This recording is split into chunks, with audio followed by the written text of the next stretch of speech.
j'espère que vous allez bien. Pour ma part, ça va super, je suis très heureuse de vous retrouver aujourd'hui dans cette toute nouvelle vidéo. J'ai décidé cette année d'introduire un nouveau concept sur la chaîne. C'est vrai que c'était un concept que je pensais aussi étendre à TikTok, donc ce sera peut-être un concept multiplateforme. Mais en fait, j'aimerais vous faire des recommandations groupées. C'est-à-dire que j'aimerais vous faire par exemple 5 livres qui ou 5 livres pour, et en fait vous faire des vidéos un peu recommandations comme ça, où je vous parle rapidement de livres, c'est-à-dire que je ne vais pas rentrer dans les détails, je vais vous dire pourquoi je les recommande, et voilà, vous allez comprendre en fait tout ça avec la vidéo d'aujourd'hui. Et pour ouvrir le bal de ces vidéos, je vais commencer avec la vidéo 5 livres que vous devez absolument lire en 2024 si vous ne les avez pas lus avant. Là, je vais vous présenter vraiment 5 pépites qui ont tout simplement été des coups de cœur, mais encore des livres qui sont au-delà du coup de cœur, c'est-à-dire des livres qui ont profondément marqué qui je suis et la lectrice que je suis. Et oui, c'est des livres que vous devez absolument lire, même si je pense que pour la plupart des titres, vous les avez déjà lus, mais je prends en référence ma meilleure amie, qui est une grosse lectrice aussi, et qui n'en a lu aucun. Honte à elle.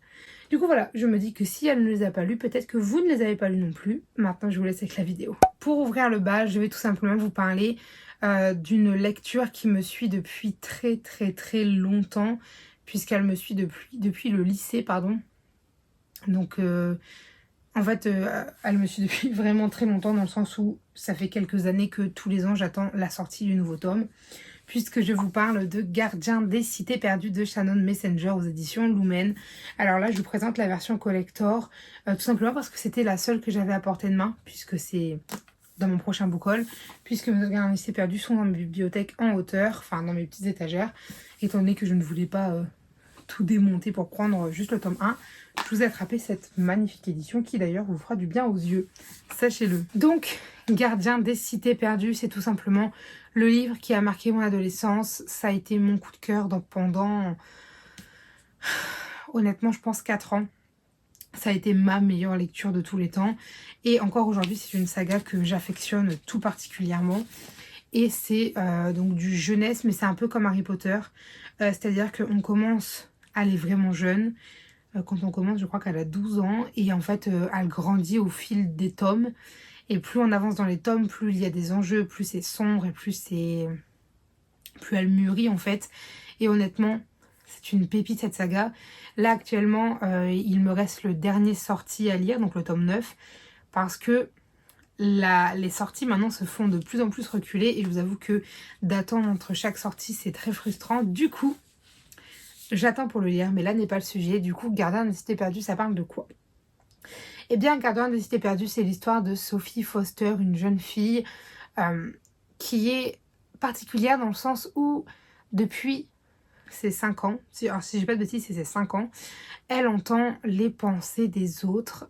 Lorsqu'elle a eu un accident, elle se réveille à l'hôpital et elle entend tout ce que les gens pensent. Elle ne peut pas le contrôler, elle ne sait pas pourquoi ni comment, mais tout ce qu'elle sait, c'est qu'elle est différente. En plus de ça, elle a une mémoire photographique qui fait qu'elle est extrêmement en avance par rapport à ses camarades de son âge. Et du coup, ça la met un peu en position de la fille bizarre.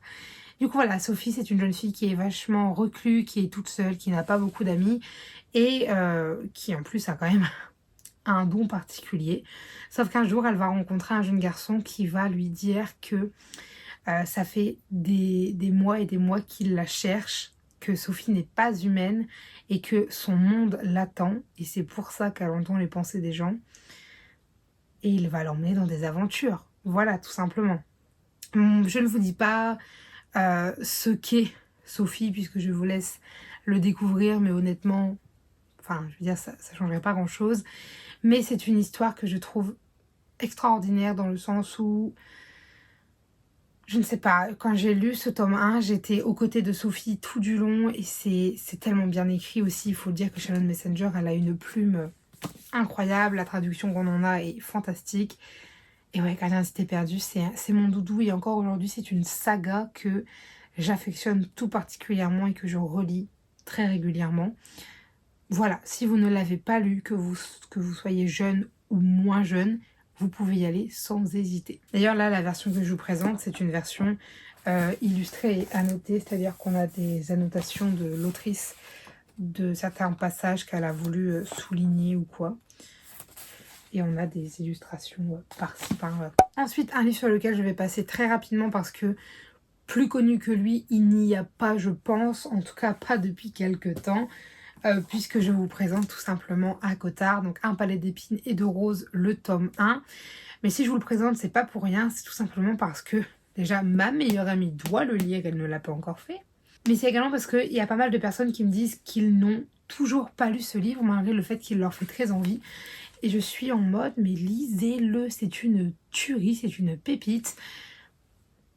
Pour vous dire, je me suis lancée dedans en me disant, j'avais pris 3 livres et je me suis dit, je lis les premiers chapitres, je vois avec lequel j'adhère.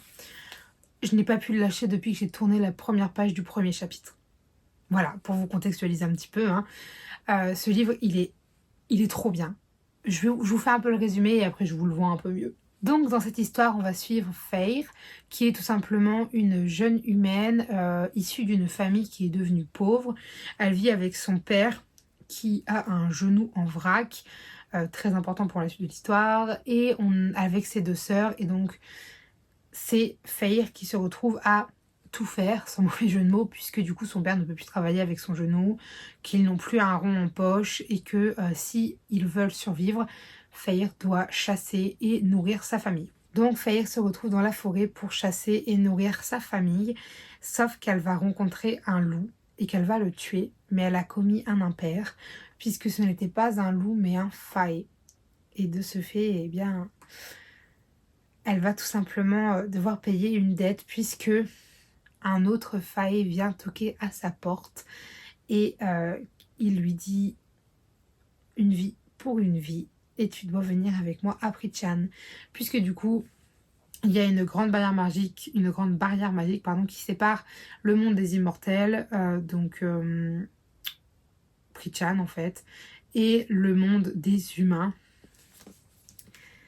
Et du coup, Feyre doit le suivre puisqu'elle est emmenée pour payer sa dette.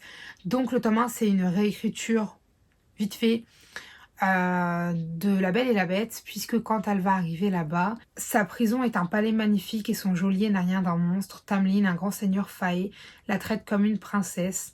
Et pourquoi lui et sa cour se cachent-ils derrière des masques? Quel est le mal qui ronge son royaume et risque de s'étendre à celui des mortels? À l'évidence, Feyre n'est pas une simple prisonnière, mais comment une jeune humaine d'origine aussi modeste pourrait-elle venir en aide à de si puissants seigneurs? Sa liberté, en tout cas, semble être à ce prix. Et de là va découler bien sûr évidemment plein d'aventures. Et écoutez, ce tome 1, j'étais en mode... Je comprends la hype déjà, Sarah J. Maas a une écriture extraordinaire.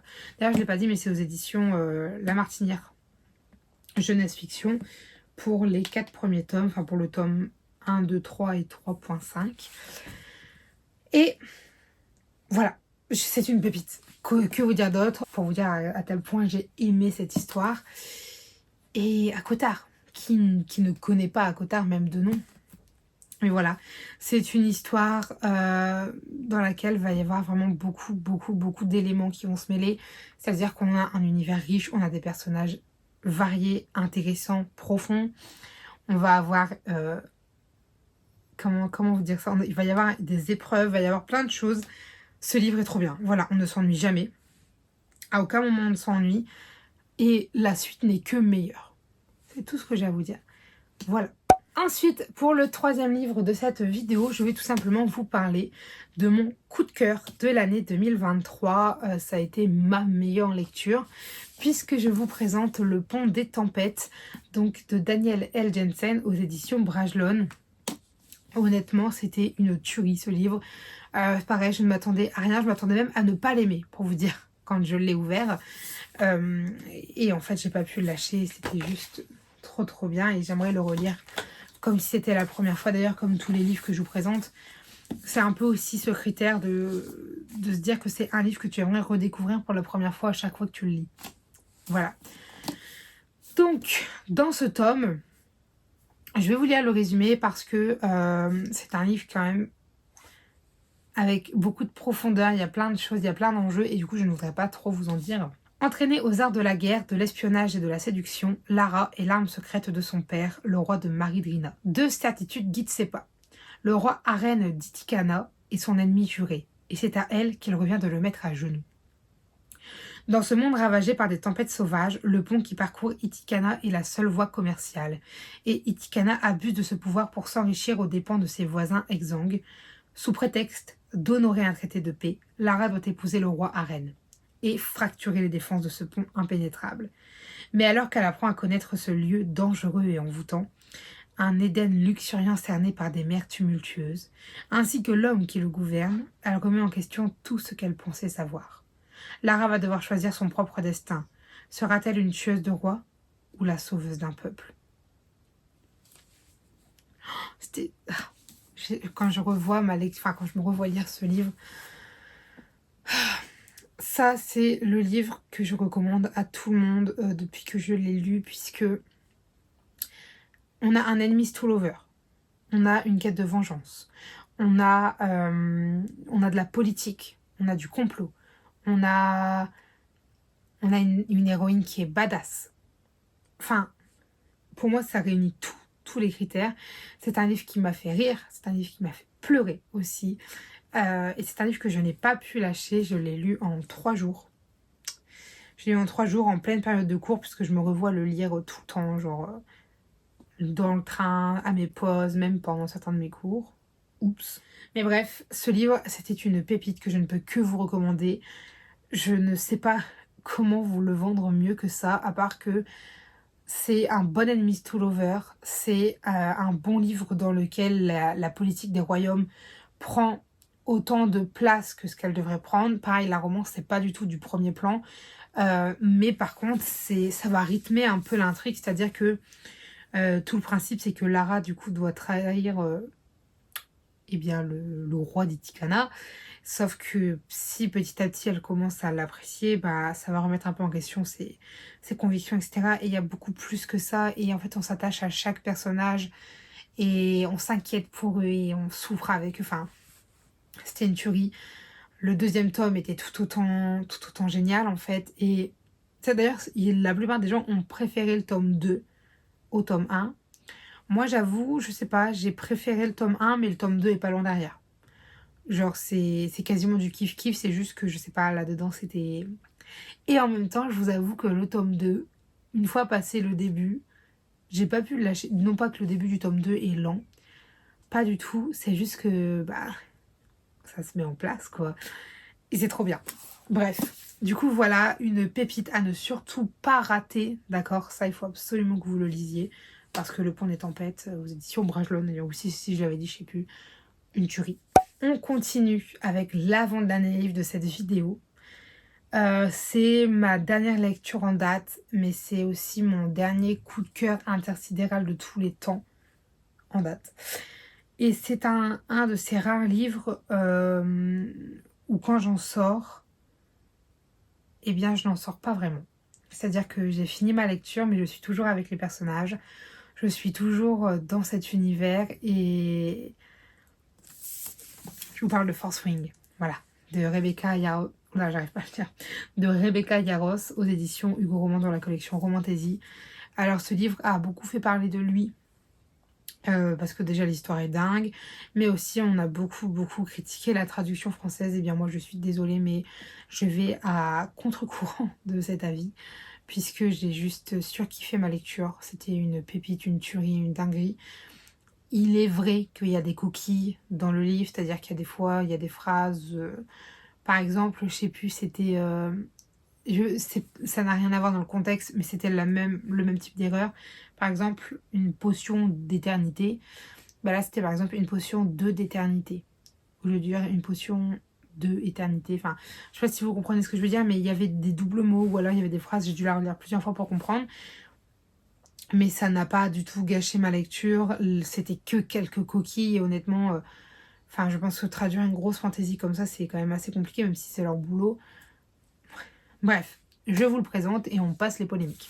Alors, je vous le lis parce que je vous avoue que, globalement, là, vous faire un résumé, étant donné que je suis toujours dans le livre avec mes personnages, c'est compliqué. Rien ne prédestinait Violette Sorrengail à être une cavalière. À son arrivée à l'académie de Basgiat, elle était censée intégrer le cadran des scribes et mener une vie tranquille parmi les livres. Elle dont les os sont si fragiles qu'ils peuvent se briser au moindre choc. Mais Violette n'a d'autre choix que de satisfaire aux ordres de sa mère, la générale Sorengale, elle-même cavalière et dresseuse de dragons, et de s'inscrire aux épreuves de sélection pour devenir dragonnière, l'élite de la Navarre. Pourtant, le simple fait d'envisager de participer à cette compétition lui paraît fou, car les dragons ne se lient pas aux humains fragiles. Ils les brûlent. Mais Violette a beau être la candidate la moins forte physiquement, elle est rusée et rapide. Des qualités indispensables quand on évolue dans un monde sans foi ni loi, où les alliés peuvent vite devenir des ennemis. Violette va devoir penser à un plan solide, car cette aventure n'a que deux issues. Passer toutes les épreuves, ou mourir. Mon Dieu, puis en plus là, je vous présente la magnifique édition reliée collector. Nous pouvons vivre en lâche ou mourir en dragonnier. Avec ces magnifiques illustrations. Avec du coup nos petites citations. Je suis fière que tu sois à moi. Je sais exactement qui et ce que tu vaux, Violet Sorengale. Moi j'ai la phrase en anglais. I know exactly who and what you are, Violet Sorengale. Un sceau est une combinaison de notre pouvoir et de votre propre capacité à le canaliser. Il reflète ce que vous êtes au plus profond de vous.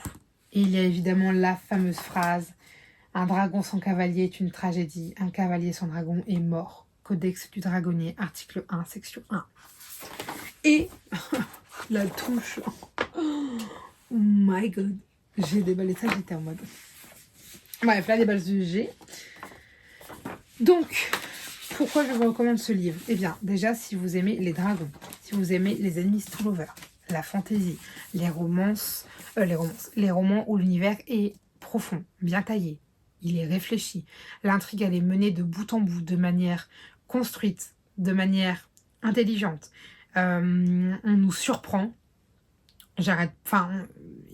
Comment vous dire que dans ce livre, j'ai pas arrêté de me dire ah ouais, oh my god, et plein de trucs comme ça, et ça finit sur un cliffhanger. Cliffhanger que j'ai vu venir quelques chapitres, quelques pages avant la fin, disons. Mais ça reste quand même un cliffhanger où je suis en mode le tome 2, dans un mois et quelques. Non, un peu moins d'un mois maintenant, s'il y a encore un mois. Je dis des bêtises, c'est encore dans un petit peu plus d'un mois, parce que c'est le 5 juin, je crois. Bref. Mais ce livre, c'est une pépite, c'est une tuerie. Je n'arrive pas à m'en remettre. Je sais pas comment vous expliquer. En fait, je me suis lancée dedans en me disant ça va être long parce qu'il fait 600 pages et c'est pas des petites pages. Enfin, je veux dire, c'est des grosses pages bien remplies, etc. Et pour moi, c'était un livre que j'allais mettre genre 2 semaines à lire. Je l'ai lu en 4 jours. C'était trop bien. Puis le dernier jour, je me suis mangé genre un peu plus de 200 pages. C'était une tuerie. Honnêtement, ce livre, je sais pas comment vous expliquer que même des journées dans lesquelles j'avais pas le temps, et ben je lisais, genre des pages et des pages et des pages. Et c'est l'un des rares livres sur lesquels j'ai réussi à lire genre pendant 3 ou 4 heures d'affilée, sans regarder l'heure, sans essayer de me challenger ou quoi, juste je lisais parce que j'étais à fond dans l'univers et tout. Et c'est très rare, et du coup ça c'est le genre de petites choses qui me fait dire que c'est vraiment un gros coup de cœur. C'est quand je suis tellement plongée dans l'univers et que j'aime tellement ça que je ne vois pas le temps passer et que je lis quantité de pages alors même que c'est pas normalement 200 pages. C'est rare que je les tape en une journée, surtout des grosses pages comme ça. Mais bref, du coup voilà, ça c'est un énorme coup de cœur. C'est un livre qui va rester marqué pendant très longtemps. J'ai déjà acheté plein de goodies à l'effigie de Fourth Wing. Et c'est pas prévu de s'arrêter maintenant. Et j'ai qu'une hâte, voilà, c'est de lire le tome 2. Donc si vous aimez les dragons, les ennemis to lovers, les intrigues, est-ce que je peux dire politique? C'est pas vraiment du politique, mais en même temps un petit peu... Bref, tout ce qui se passe dans le style académie, puisque là on est dans l'académie de guerre. Tout ce qui va être épreuve, dragon, lien, etc. Enfin, ce livre est génial. Il est génial. En plus, il y a des trahisons, il y a tout. Enfin, j'adore. Et la fin n'est que encore plus succulente que tout le reste du livre. Et j'adore. Je pense que vous l'avez compris. Fourth Wing fait partie de ces livres qui vont me marquer pendant un bon bout de temps. Et je n'ai qu'une hâte, c'est d'avoir la suite. Le dernier livre de cette vidéo, ça va être assez rapide puisque c'est un livre doudou en fait. C'est-à-dire que c'est une petite romance que je vous présente parce que c'est une romance qu'on doit tous lire en été. C'est une romance, je peux pas dire feel good parce qu'il y a quand même des sujets assez tristes ou quoi qui sont abordés, mais c'est une romance doudou puisque je vous parle de Cœurs et âmes de Colleen Hoover aux éditions Hugo Roman dans la collection New Romance. Honnêtement, pour moi, ça a été l'une de mes lectures les plus doudou que j'ai pu faire. Je vous lis le résumé. Un été entre soleil et océan, mais rempli de tant de secrets.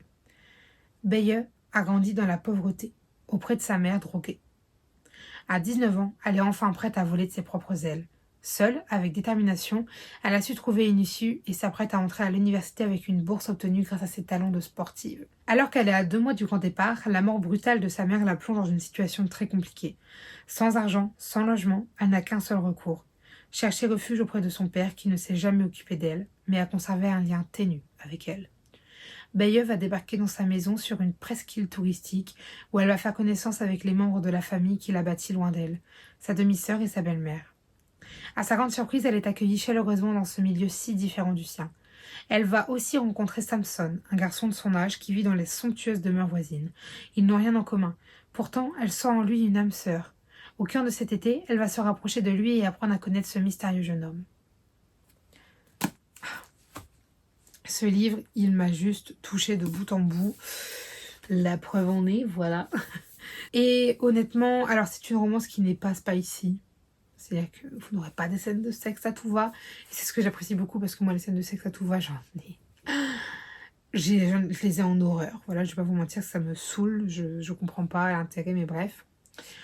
Mais du coup, c'est vrai que ce livre, c'est une petite romance doudou. C'est une romance, j'ai pas envie de dire feel good, mais presque. On va aborder du coup les sujets tels que la famille, les secrets, le deuil, la reconstruction, l'acceptation et je sais pas, c'est une romance doudou. C'est une romance par contre que je vous recommande fortement si vous partez en bord de plage ou quoi parce que c'est une romance qui se passe tout le long en fait au bord de l'océan et moi je rêvais de m'installer sur la plage et de le lire parce que c'était trop dans l'ambiance et je vous jure que par contre du coup ça m'a donné envie de lire des livres parce que du coup je l'ai lu l'été dernier ça m'a donné envie de lire d'autres livres avec cette ambiance de plage et ouais et je crois que par contre je l'ai terminé genre à peu près au mois d'octobre un truc comme ça et du coup j'étais en mode ah ramenez-moi le soleil, ramenez-moi les plages, enfin bref cette romance elle est juste doudou, elle est feel good, elle est mignonne et elle est remplie de messages hyper importants. Et ouais, Colleen Hoover, quoi, c'est un franc succès et je vous la recommande vraiment. Si jamais vous avez jamais lu du Colleen Hoover, moi c'était mon premier. Et ça reste pour l'instant le meilleur que j'ai pu lire. Et enfin, il est extraordinaire celui-ci, voilà. C'est vraiment quand on me dit une romance, je pense tout de suite à celui-ci. Donc, Cœurs et âmes, tout simplement. Et que vous dire de plus en plus, voilà, il est magnifique. Bref, une pépite. Voilà, écoutez, je crois que j'ai fait le tour. Vous avez un peu de tout, de la jeunesse, de la fantaisie, de la romance, de l'ennemi to lover, ou non d'ailleurs. Mais bref, voilà un petit peu pour ce tour d'horizon des 5 livres que vous devez absolument lire cette année si ce n'est pas fait. J'espère que cette vidéo vous aura plu, qu'elle vous aura donné des idées. Si jamais vous avez des avis, des remarques, des conseils, des commentaires, des suggestions ou toute autre chose à me dire, n'hésitez pas à le faire dans l'espace commentaire puisqu'il est fait pour ça. Sur ce, je vous dis à très bientôt. Allez, bye mes lecteurs.